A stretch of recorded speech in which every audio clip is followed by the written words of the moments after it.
Hello! Thank you for coming to this video. This is the Cardano Aura.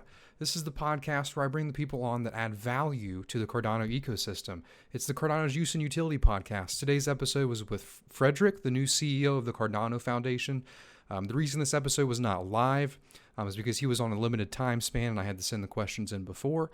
But I hope you guys enjoyed this podcast.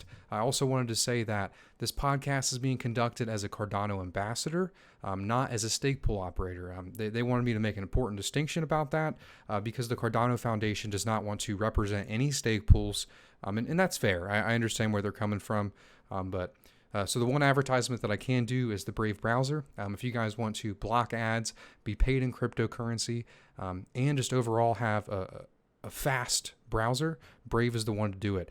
Google and Microsoft actually just blocked ad blockers within their browsers. So the only place you can do it now is either Firefox or Brave, and you know the choice to make. The link's down below. If you guys enjoyed this video, please leave a like.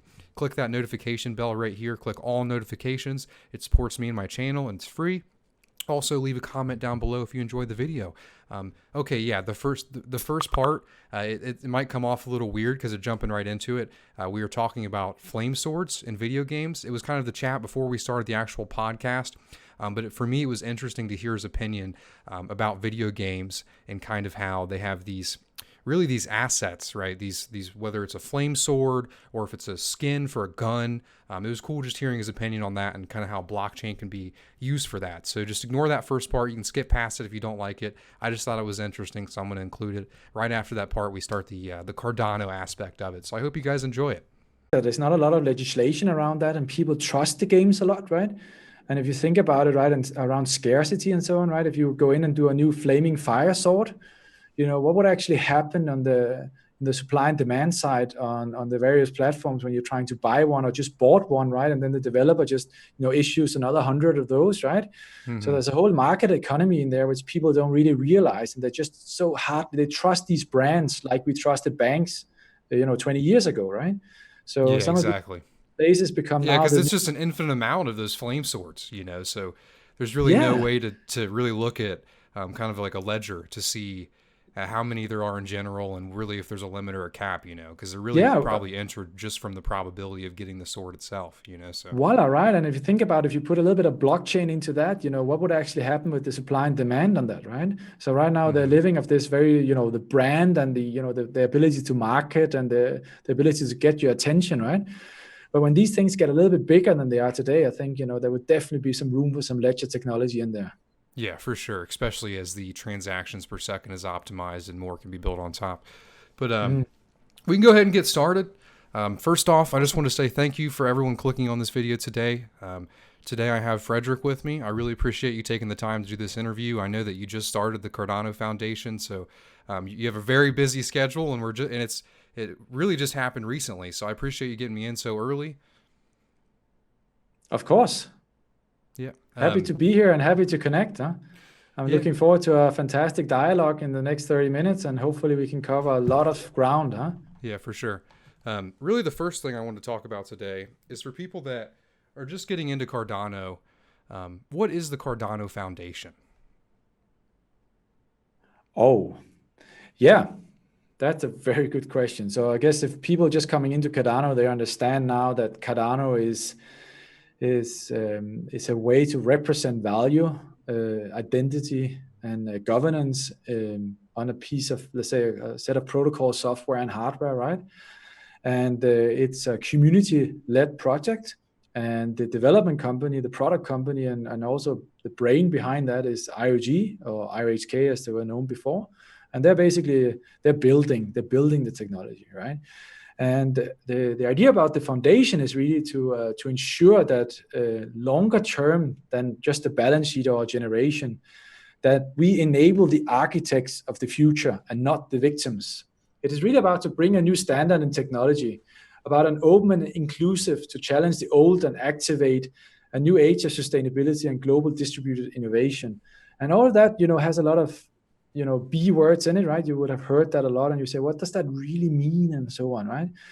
And I think we have some different phases as the technology is being deployed, which is super exciting right now as the technology finally is coming out, right? And I think the first part is we are supporting the community, and we are supporting IoT around deployment, decentralization, governance, augmentation, and onboarding. So let me speak a little bit around maybe onboarding and governance a bit, right? So on the onboarding, right, there's as the technology kind of gets out there, new use groups, new developer types, new companies is coming there. And as we are going to be the holders of the blueprint, of the Cardano blueprint in the future, and as the community will then vote on, where this project goes, we are also taking on the role to actually ensuring that this is being documented, that people have access to proper testing environments, that people have access to layer 1 and layer 2 infrastructure, that people can trust that the longevity of the project and so on. So we are actually a part of that community, and we need to be better in kind of defining our role of it, because we as the Cardano Foundation are not the builders right now, and nor will we be it in the future, right? So we have a very different role to play. And I think that's a fantastic part of the concept about this trinity and around all the companies who's already now engaging with us, is that we all have our role to play, but we're all guided by the same vision, the same kind of end result, the same way of seeing the world. But we also have some economic incentives in that, as we have chosen as a foundation, for instance, to be very native in our capital model, right? So we are still funded by the original cryptocurrencies, right? And we haven't just exchanged all of that to fiat, because actually we have to pay salaries in fiat and those things, right? Mm-hmm. So I think there's a lot of incentives around that and motivation. But we will also do a bit of a larger job around communicating where we're going in the future as a foundation. But I hope this opened up let's say a bit of the Pandora box for you. Yeah, I really appreciate it. From my perspective, there's a lot of new people coming in this ecosystem, from Shelly, and then now with Goguen being announced, and I'm really already having a little bit of Goguen here today with metadata transactions and more coming in December and February and March. So I think it's important for all the new people that are here to really kind of start at a base level about what the Cardano Foundation is. And you did a good job explaining their part in that trinity. So I really appreciate that. So what is the 5-year plan for the Cardano Foundation now that you're here? Oh, that's not set in stone right now. So there's an existing plan when I arrived, right? And I have a strong view of where we're going, and I'm in a close dialogue also with Charles and the council, and also, who are the people who is going to guide us in the future? Who are they actually, right? And how I look at it, the people who are going to guide us in the future are the enterprises, is the digital autonomous organizations, and the people who build on the Cardano infrastructure. And we need to get closer to them and understand what is their needs and so forth, because the blockchains, the ledgers, and the economic identity, that gives you a part of the equation. But if we want to scale in the way we want to do and touch the lives who really matter in the scale we want to do, and have a platform for social good, well, that has to be a lot bigger. And therefore we need to go through organizations who's already today are servicing millions of people or thousands of people, and they have some requests around how does good infrastructure look like. And there we probably need to educate them a bit on the future is already here, right? So cloud is here, that changed the game massively, right? But it took also ages to implement. How does security look like? Is it an architecture or is it a business process, right? We believe it's an architecture. How do you change the processes and the assurance around that? How do you do the documentation and those things? So that's where we're going to be very much in the system and very much working towards. And the other part is the governance. So the governance is extremely important. So what I really love about the Cardano project is that we're also talking about governance as a service. So the governance model we are issuing, and so I say we is the Cardano Value Web, mainly led by IRD, right, will be able to be also used for other tokens or for other systems or for voting systems and so forth. And but it also means how is the project changing, right? And I think what people need to understand is if let's say a hospital would implement the Cardano infrastructure for some of the ledgers for very sick people and so on, you don't do mistakes in there. Yeah. You actually rather will have an old infrastructure who actually always works and nobody can do a change into it. but we're talking about a decentralized, community-led infrastructure. So how do we bridge that paradox, right? And there's a huge paradox there. And that is exactly where we, as the foundation, has to go and be front running and be the spearheading around that. So what humps do you see in the road along that way, specifically with institutions? Like you said, hospitals, there can be no mess ups, right? So how do you convince someone who's been on the old system for thus long or this far? And how do you convince them that this is the future and the future is already here, like you said? So I don't have a crystal ball, right? I just have to trust my experience and trust the successes I've had over the years and trust the amazing team and the amazing community I have around me. But in essence, I think I've said it a few times now, both today and also in the past. I had a really big aha feeling or maybe an epiphany moment, because I was this rational guy, if you can show shareholder value, if you can do things cheaper, if you can get more clients and you can get more sticky, and why wouldn't you do it? And it turns out there's this little, funny things which is called humans. And we are very much emotional driven and very much political driven. And you need to acknowledge that and design towards that.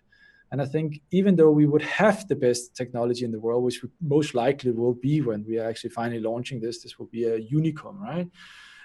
That doesn't necessarily mean that we're going to get worldwide adoption out of it. So the human aspects and the culture and the legacy infrastructure and legacy value sets people are running around with, we need to start addressing that. And to do that, we need to design for that, right? So that's also how we're speaking about, how we're going to grow the organization with the Cardano Foundation. It's how we want to operate, it's how we want to talk, it's how we want to interact. But it's also going to be driven a lot through academia and over time, where we need to prove the value of this. And we need to probably, even though I always say, let's go for the most complex regulatory problems first, because that's where we can show the most value. We sometimes have to take the low-hanging fruits, right? And prove ourselves through the system by proving that this actually works and it scales. And it's also that it's interoperable, that people don't get stuck into one infrastructure and they can't get away from it, right? So the fact that the architecture is designed in such a way that you can always get back to other systems, I think that's amazing. But that's also something we need to prove in the deployment, right? And that part is not deployed yet, but that's some of the amazing things you're going to see coming out of IoT and the Cardano project in the future. Yeah. So you said that you need to analyze people and specifically their values, and that's going to be there's going to be different values in different cultures. So from analyzing those, are you trying to divide or derive incentives from analyzing those values?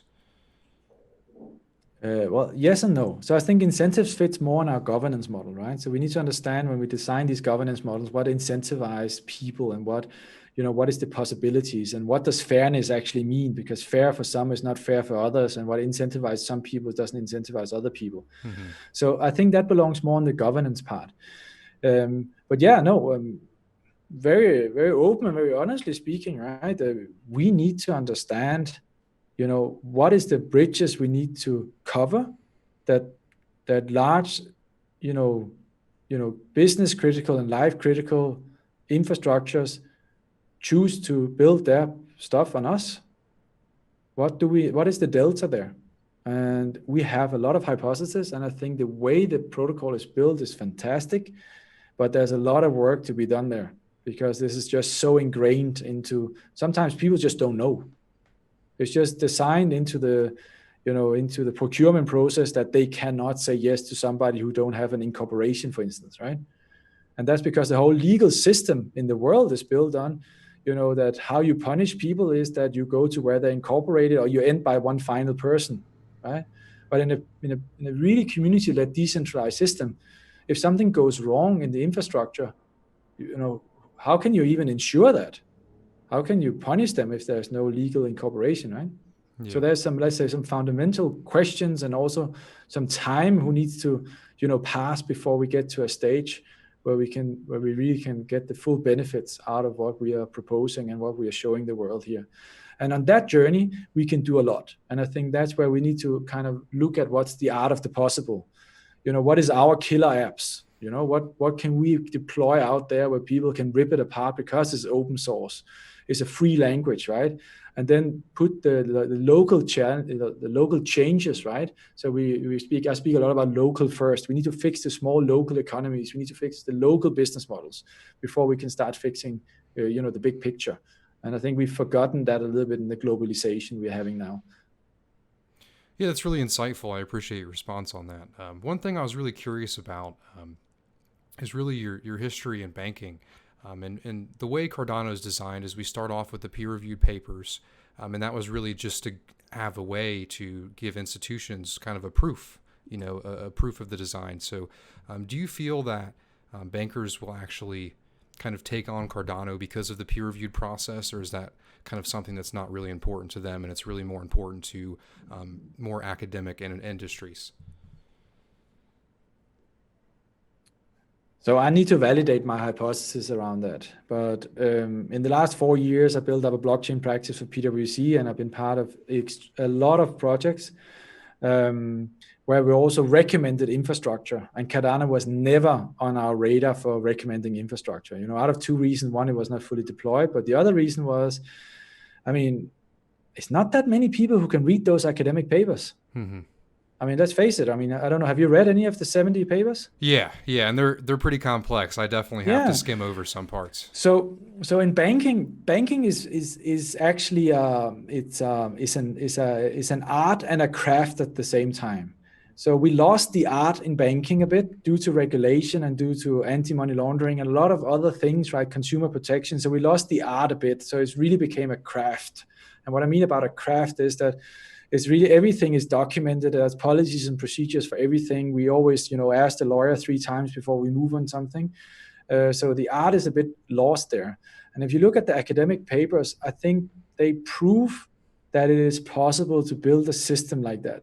But they're written in a language not many bankers or not many CEOs, for that matter of fact, would even understand. And then, the technology is being deployed right now, right? But it needs a lot of documentation around how that actually works. And what the bankers will do is, because they're very regulated entities, right? And the same is the insurance companies and the same is the governments, right? But what they go is they go to the financial service authorities and they basically say, what is the minimal requirements for being able to do something here, right? And then, there's some very clear minimal requirements to do that. So if we would convince them that there's enough value, and they then go to the financial service authority, and the financial service authority says, oh, sorry, that doesn't work, well, then we're back to scratch, right? And those papers is not what the financial service authorities look at. They look at the deployment. They look at the real infrastructure, who is there. How does that work? How is that described? And how secure and safe is that? And that's where we speak, it's a little bit nerdy now, where we speak about something called a SOC 1 and a SOC 2 reports.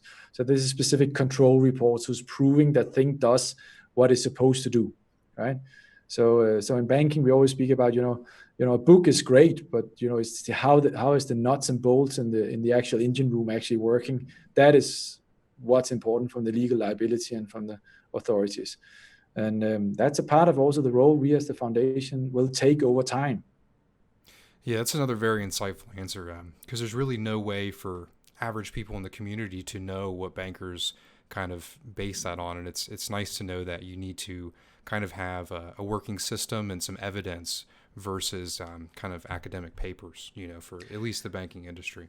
But don't get me wrong, I think the academic approach is amazing, and it's one of the reasons why I am very proud that the Cardano community have adopted me and that I can call the Cardano Foundation my new business home, right? Mm-hmm. Because I think if you would just do a fork on a first version of a blockchain infrastructure, and then you try and repair it, it wouldn't work. So I think the part that we went back to the whiteboards and really thought hard around what is the, we've proven with Bitcoin and the blockchain there that it actually works, but not everything works. So we didn't get the full scale out of what we could have gotten out of it. So we actually identified what was the big problems there, right? And then we went back to the drawing board and really redesigned everything from scratch. And then instead of throwing that out to a lot of hackers and say, now we deployed, come and take our money, right? Or come and change the governance or come and take over the system.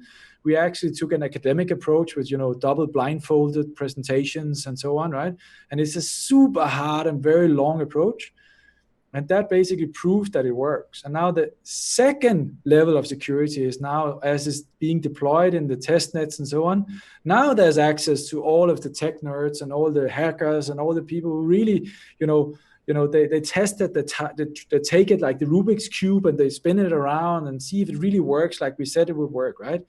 So in this way, I believe we would get a much more resilient infrastructure than we would have done if we would just base it on a copy paste or a hard fork of another protocol and then just change the consensus algorithm. So I think it's a great approach, but it's just not what the bankers, it's not an added value right now for the bankers before we have a deployment, which they can look at and get a third party assurance around. Yeah, I agree with you completely. The academic model was one of the reasons I got so interested in Cardano in the first place, right? Because you get the best of both worlds, like you said. Not only do you have the academic process, you still have the afterwards when the code's released, you have the hackers that'll come in and kind of mess with the nuts and bolts and see if that's so.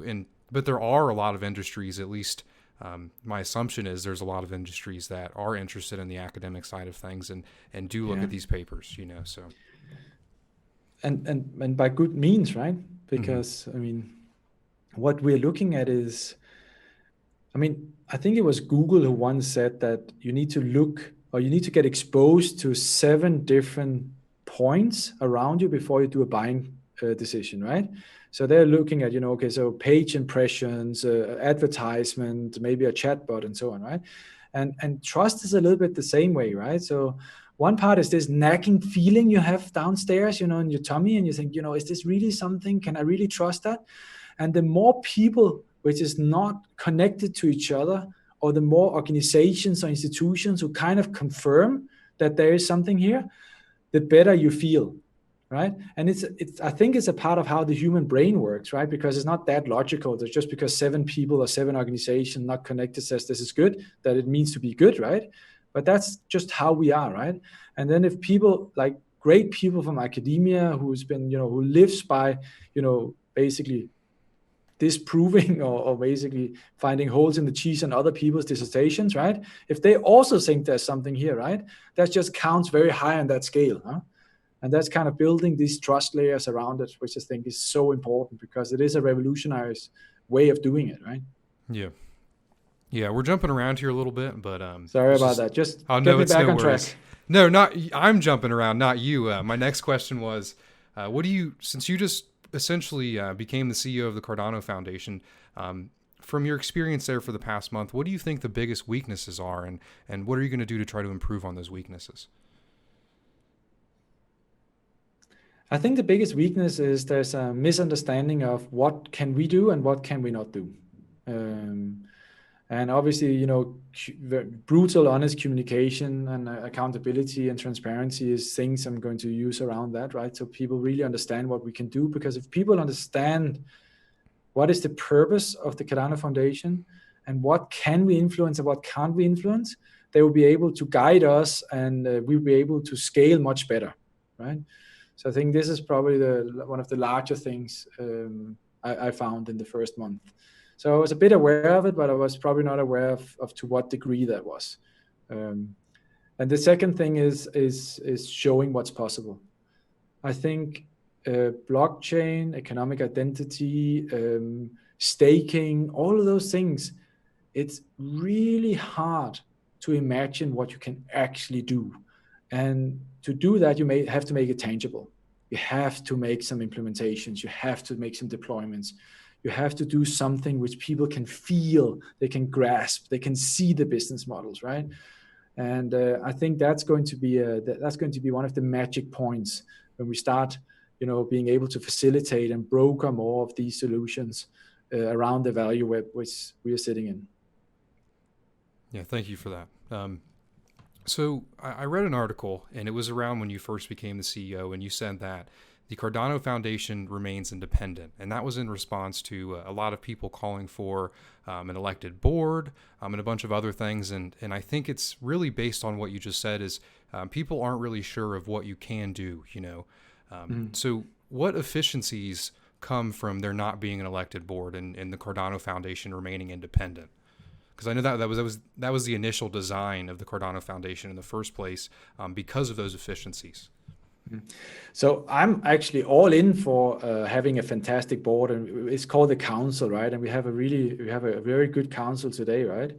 So, but I think in the future we will need to get closer to some of those not weak points, but we need to get closer into the capability sets and get more help, I would say, right?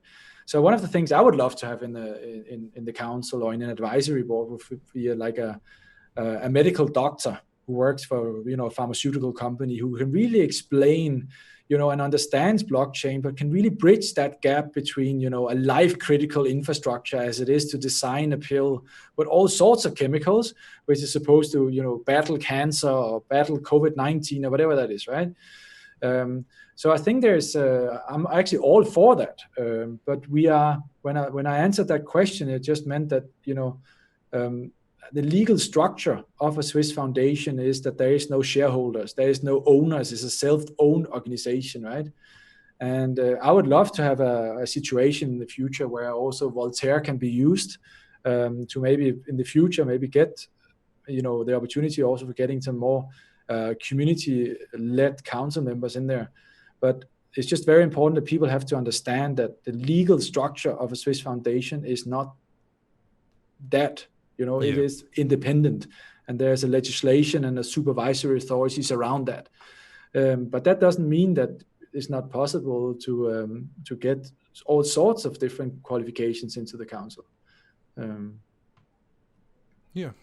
was just really curious about that because personally, I didn't know the efficiencies, but it's nice to have some more information about. That's really how Swiss foundations are made, and that's the kind of legislation around that. But maybe if I go one step deeper, right? Because I think that's where people miss the point, maybe also about the article. When I say we will remain independent, is that so the founding fathers of the Cardano, they basically set forward a mission statement and a very, very strict way forward on how the Cardano Foundation, what defines success. And under the Swiss legislation, we cannot just change that, right? Mm-hmm. Because if we could change that from day to day, we could get a bias and change totally to another direction. And if you want to have an entity who protects the Cardano value creation for the generations to come, it is super important that it doesn't get driven by short-term greed or short-term incentives, or it cannot just be taken over by people who has a totally different vision, right? And I think that is the trick of it, and that is the beauty of doing a foundation like it is, right? Because you cannot just change the vision. So if I go totally left, and that is against the founding ideas and the principles, I have to be accountable for that. And I will be replaced, and there's checks and balances who goes back and actually put me in place, right? And I think the idea about this is that we are the entity who looks on a longer time scale. So even if the pressure goes up tremendously, we are supposed to have the long view beyond the balance sheet, beyond the generations. And then other parts of the ecosystem like Imurgo, right? They're all about adoption and execution right now, and the venture capital arm and so on, right? And IOG is focused on bringing this amazing new standard and technology out there right now, but they're also on a deadline, right? And our deadline is just a bit longer, and I think that's why they chose this kind of legal setup. But it also has some disadvantages, right? So if we figure out right now that the Cardano protocol does not work, or you cannot do exactly what these papers from academia actually wrote, there's only a limited amount of moving space where you can move in.